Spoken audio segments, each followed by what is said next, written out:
એક વખતની વાત છે. જંગલમાં એક નાનો કાચબો ટુટુ રહેતો.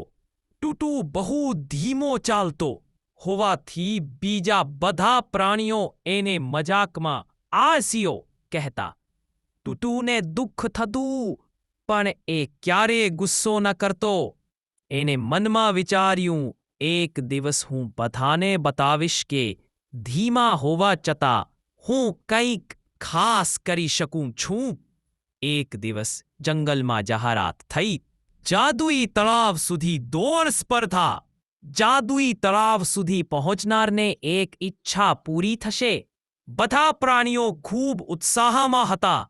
ખરગોશ, હરણ, વાંદરો બધા દોડવા તૈયાર થયા. ટુટુ કાચબોએ પણ ભાગ લીધો. સ્પર્ધા શરૂ થઈ. બધા પ્રાણી દોડી ગયા. ટુટુ ધીમે ધીમે ચાલતો રહ્યો. રસ્તામાં બધા પ્રાણીઓ થાકી ગયા. કોઈ ઝાડ નીચે સૂઈ ગયા, કોઈ પાણી પીવા અટકી ગયા. પણ ટુટુ ધીમે પણ સતત ચાલતો રહ્યો. અંતે ટુટુ સૌથી પહેલા જાદુઈ